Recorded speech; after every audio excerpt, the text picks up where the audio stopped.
Hi, hello, and welcome to LX2 Codependency Coaching. I am Stella. We are recording things. I took last week off. I was going to go to El Paso, but my dog got bit by a spider, and so I had to take him to the vet and do a bunch of things, and I had taken the long weekend, so I just enjoyed being at home, doing some administrative things, and so yeah, I didn't record last week. But I had a topic in mind, and so I wanted to share that with you. And also, as the universe does, has given me lots more information to think about. So, I wanted to talk about decisions we make from fear. And, it's interesting to think about all the ways that our life and our life decisions are influenced by fear. And, a lot of times it's fear of uncertainty or fear of the unknown. When we talk about anxiety, a lot of times it's, not knowing what's going to happen. And even when things are calm, we're waiting for that other shoe to drop or that other anvil to drop. I was just talking to a client, thinking about, like the Looney Tunes movies or cartoons when, the anvil would just like drop on somebody's head. Usually, the Coyote and Roadrunner. But really thinking about how we either hold ourselves back or stay stuck in a situation because we are afraid. And even not making a decision from fear is a decision from fear, right? You guys know that I work using existential therapy and really thinking about our choices and how we are accountable and responsible for those choices. But even not making a choice is a choice. And so staying in a situation or, continuing to do things that we are frustrated or overwhelmed by, because that's the devil, right? You stay in the situation that feels the most familiar, right? The familiar hell versus the uncertain heaven. And so, yeah, it had me thinking about all of those things, right? The decisions we make from fear. And of course, I was listening to the Monica Lewinsky podcast, Reclaiming, and she was talking to Liz Gilbert, who has a new book coming out. This is not sponsored by any of those things, but called All the Way to the River, about her relationship with her last partner who died of cancer and all of the things that happened there, and talked a lot about fear. And it's interesting because I love Elizabeth Gilbert. She wrote Eat, Pray, Love, which is one of my favorite books. And I had my own Eat, Pray, Love, when I went and did my thing. But really thinking about how this woman who, in her 30s, gave up her life and did all the things and then went traveling for several years. And then, years later, ended up in this relationship that was fulfilling and beautiful and amazing and terrifying and all the things at the same time. I started to imagine, what we do as human beings from a place of fear, and thinking about how, and I've talked about it in the past, like you can do stuff and be afraid anyway. I classically do that all the time. Like, I don't know what's going to happen. And there have been times in my life when I've made decisions because of that fear of being alone or the difficulty of the situation at the time, and then I lived to pay for it. And that's not a bad thing. Like, right, I think that even when we make decisions either to stay in situations or to, take a leap and see what happens, even though we're afraid, like, there's consequences to every action, right? To every action, there is an equal and opposite reaction. That is a law of physics. But it's true in our lives, really thinking about those decisions that have been made or not made from fear, right? I was talking to a client a few weeks ago, and they had come in as a couple. And she kept saying, like, I kind of settled for this relationship because I was afraid of being alone. And she was in her early 20s when she made that decision, and she said, I was afraid of being alone, so I chose to be in this relationship, and now I don't think I'm afraid of that anymore. Which is really tough. That's a tough place to be in, really, to recognize that when I made this decision because I was afraid of the opposite consequence, I didn't realize how much it would cost me to continue to stay in a situation or to continue to be in a situation. And, a lot of times we'll take a job because it'll pay the bills and it'll whatever. It's got benefits. And then I stay because I'm afraid to lose that stability. Um, and I understand that too. I do. I get it. The idea of like even starting my own business, right? I started, I was talking with a friend and we both kind of decided that like being in an agency was not where we wanted to be. And so I was like, okay, well, what do I need to do? And I just took all the steps to get to this place. And, I built it and it was amazing. And then was kind of overwhelmed and burnt out. And so I didn't know what was going to happen if I canceled or, terminated all of my clients and stopped doing the business. And I did that, and then I was fine. I was terrified, and I was overwhelmed, and I was frustrated, and I also had really incredible, amazing experiences. And so I look at fear often and go, okay, now what? But that hasn't always been the case, right? It's kept me stuck in more than one situation or position out of fear.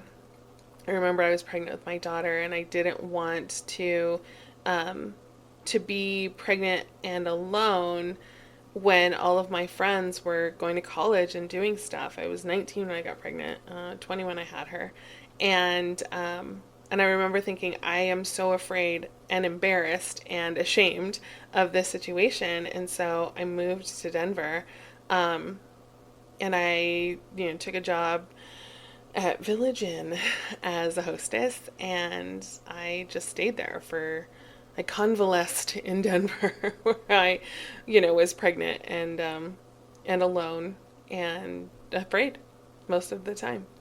And then I got through it, right? Like, so there have been situations in my life when I was overwhelmed with a lot of feelings, not least of which was fear.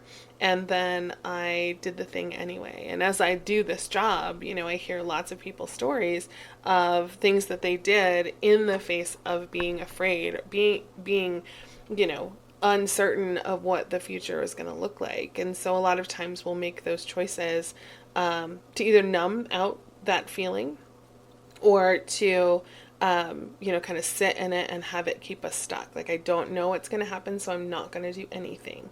I'm going to stay right where I'm at, and that's fine. Like, that's part of, when we are triggered in that way, fight, flight, or freeze. Usually it comes from fear.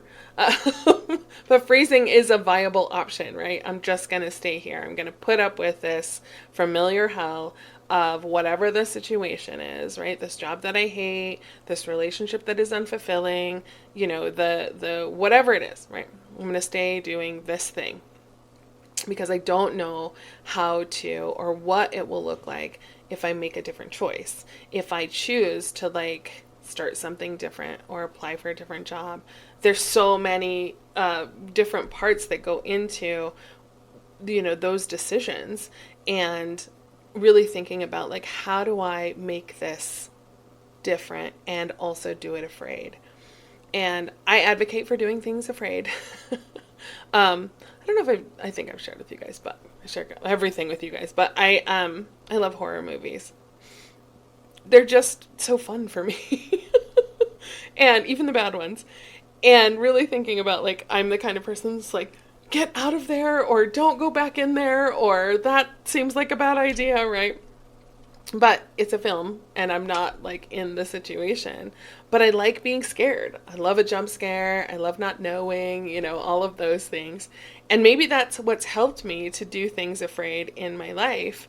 But I do remember when I was younger, really, isolating or shutting down and not sharing those things with people because it was I was afraid. I was afraid of what they were going to think. I was afraid of, what they were going to say or how I was going to be perceived. And, when we talk about codependency, a lot of times we're I don't know what other people are going to think about what it is I'm doing, my choices, right?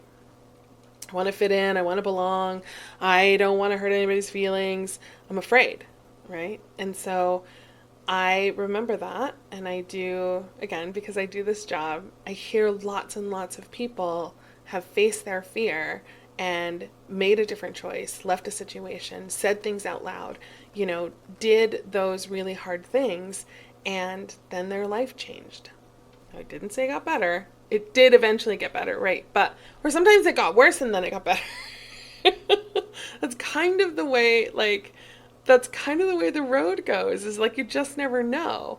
And it's hard when you're in a situation, because a lot of times when we're in a relationship, for example, or, a job or whatever, like we get up and do the same thing. And it's very much like, okay, it's almost that rote memorization or that autopilot of, I'm just going to do this thing because I know how to do it. And this is just what we do. But really recognizing that, like, if I have to change this up, I don't know what it's going to look like. I don't know that I'll be good at it. I don't know, I don't know how it will be received. I don't know, if it's going to be the same, or if I'm going to have to significantly change things. And uprooting ourselves from a situation or dynamic, that feels really uncomfortable. And I I remember when my daughter was about 4. Actually, before that, when she was 3, I was living here in Albuquerque, and it was in a really challenging place with my roommate, and yeah, I was in a job that it was fine, but I was like, okay, I need to figure out something else. And so I went to Colorado, where my mom lived at the time, and I was like, okay, I think I'm going to do this, right? Didn't have a job, didn't know where to go. My daughter was 3, like she was just going into preschool. My mom was very supportive in her way. So I just uprooted, and I was like, okay, I'm going. So back to Colorado. I've been back and forth to Colorado several times. But I remember driving around. My daughter was in the back seat in a car seat, and I was crying like I do. And I was afraid. I didn't know what I was going to do. I was like, this is hard, and I have to figure it out, and I have to get a job, and I don't know where I'm going to live, and I don't want to live with my mom. And, I was just crying and overwhelmed. And she was just happy as a clam. I think I bought her an ice cream, and so she was fine. But we were driving in the back roads of Alamosa in Southern Colorado, and I remember being terrified. Really just like, I don't know what this is going to be. I have this 3-year-old. I have totally blown up my life. It was very different than the last time I blew up my life, which was very strategic and planned. But I remember that feeling. I remember just the level of despair and the not knowing, and how terrifying and scary that was. And then I figured it out, right? And I made so many mistakes along the way. But I remember the fear. I remember having hard conversations with myself, saying like, Stella, we can do anything for a year. Yeah, I have strong-armed myself into things from fear, not knowing what the outcome or circumstance is going to be. What I am grateful for is that I learned a lot in those decisions, and now retrospectively I can look back and go, okay, I see how I got here.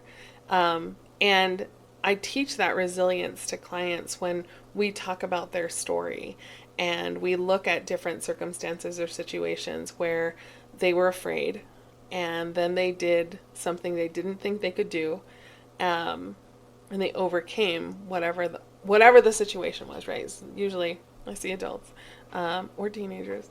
But when they can look at it through a different lens or perspective and recognize that fear was rational, it made sense, like, I understand all of that, and then you did it anyway, and now this is how you're here, right? And so they're like, what? My life is still really messed up, like I'm still doing blah blah blah thing. Well, yes, and now you know the skill. Now you recognize you had it before now to figure it out, to bounce back, to make a hard choice, to do something uncomfortable, to, put yourself in a different position, and you learned a lot of skills that way.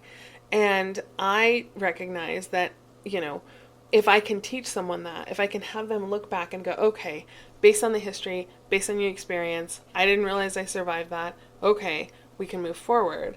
And the fear is helpful, right? Obviously, there is a lot of really good information in fear. It really does have us stop and pause and figure out that fight, flight, or freeze, right?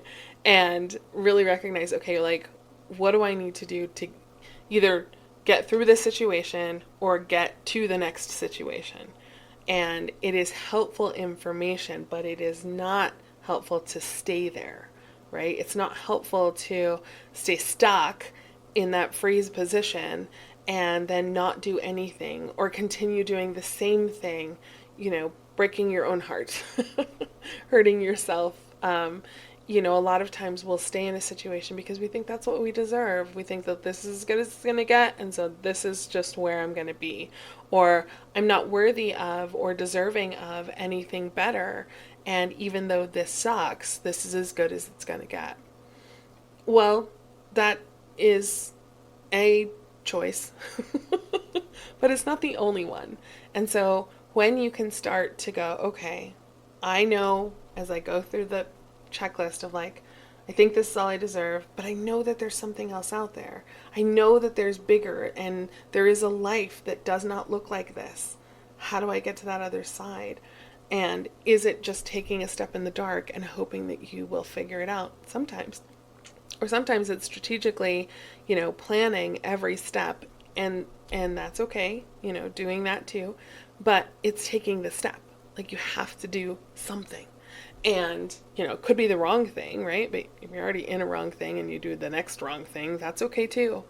There are lessons there. There are reasons for that particular step. But recognizing, okay, I have gotten through every hard thing that I have ever put myself in or has been presented to me. So I'm going to do this other hard thing, and I'm going to do it afraid, right? I will sometimes check with the committee, sometimes say words to an adult, sometimes, kind of go, okay, I don't know what the next step is. I don't know what I'm supposed to do next. And really thinking, I don't know what it's going to look like. And I'm terrified, right? I am stuck a little bit in that feeling of I don't know. And yet, I say often, like, if you get the opportunity to wake up in the morning and you're upright and breathing, and relatively mobile, then you can make a different choice.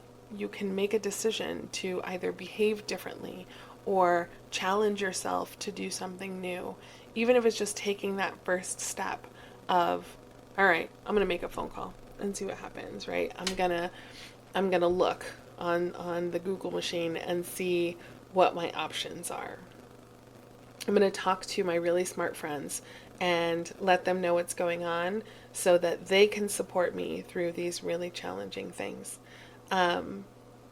Because staying in this is more uncomfortable than the uncertainty of the next step. And so when we can recognize, okay, I'm making this decision because I'm afraid. What am I afraid of? Well, I'm afraid of what other people think. I'm afraid of not being good enough. I'm afraid of not making it and failing and making a mistake, right? I have so many young humans who are in my practice right now who are really afraid of making mistakes, and I have to remind them on a regular basis, the mistake is the lesson. Mess it up. You're supposed to. There is so much freedom in your 20s when you're like, I don't know what I'm doing. Let's just, mess it up and then see what happens. But it's okay. You don't have to have it all figured out. Nobody does by 19 or 20 or 25 even. Some of us don't have it figured out at 45. I started my master's program when I was 38.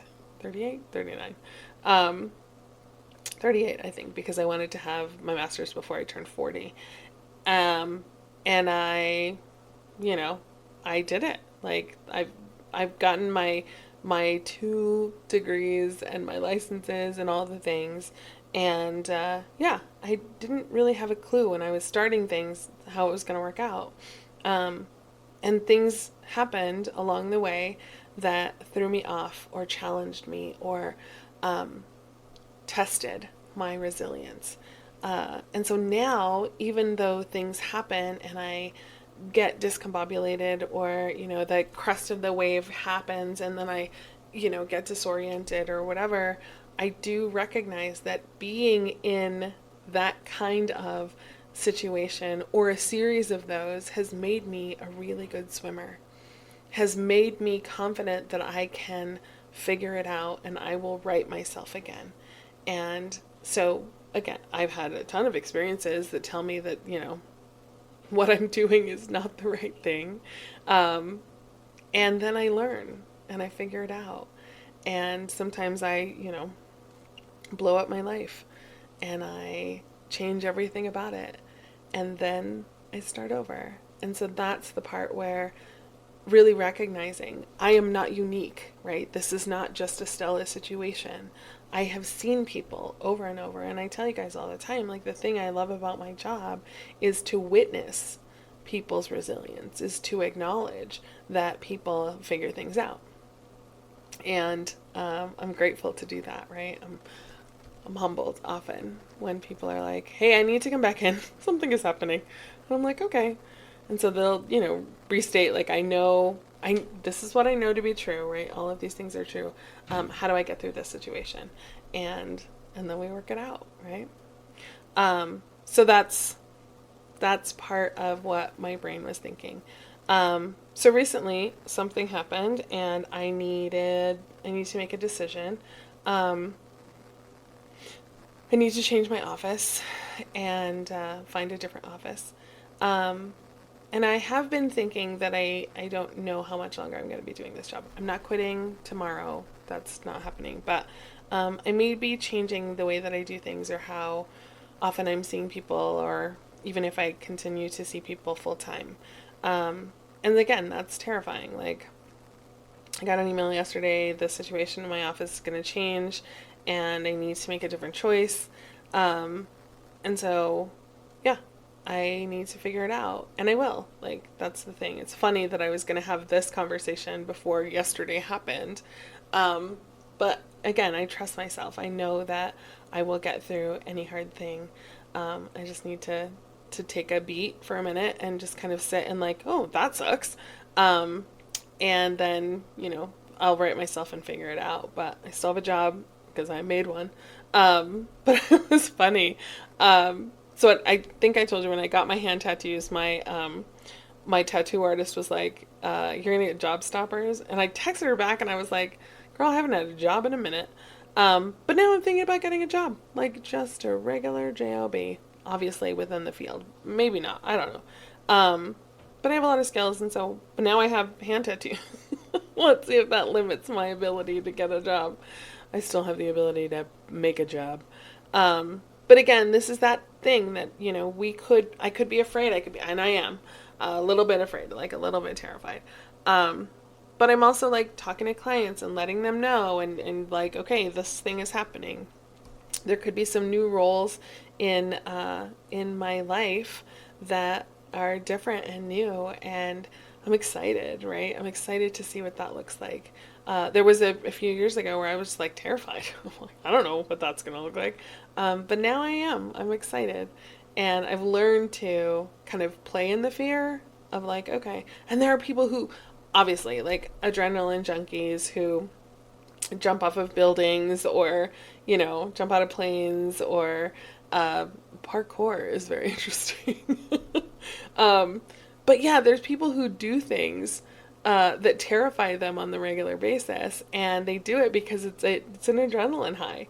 It is like they love that feeling of being terrified and excited at the same time.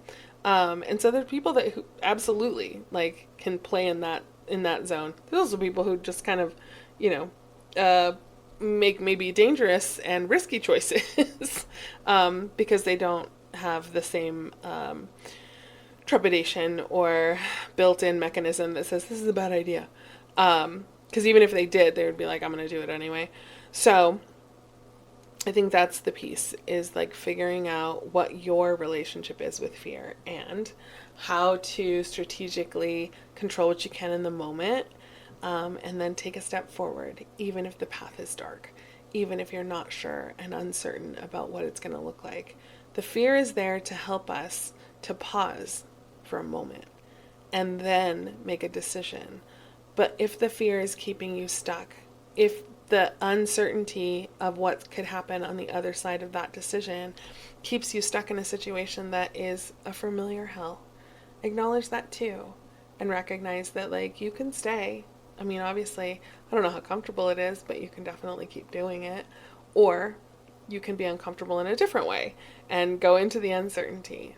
What I know to be true, though, is usually when people take that step into the dark, into the uncertainty, they figure out so much more about themselves.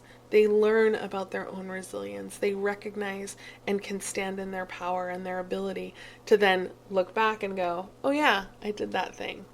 I know how to do that, right? It doesn't just happen when you're in your 20s. Fucking up happens all the time. But you get to choose, right? And so when you can acknowledge, okay, this is just fear. I've done fear before, and I can move through that. Then it makes it a lot easier to trust yourself to take those next steps. So there is your nugget. I will be posting, I am doing a video, I will be posting it on YouTube, but then I'll post the audio, wherever you get podcasts. Thank you again to everyone who's listening. Thank you to everyone who continues to engage and subscribe and all of the things. I am still seeing clients. I'm probably not taking anybody new right now. But we move forward. We'll figure it out. And I will let you know where I am along that journey. But there's your nugget. I'll talk to you soon. Take care.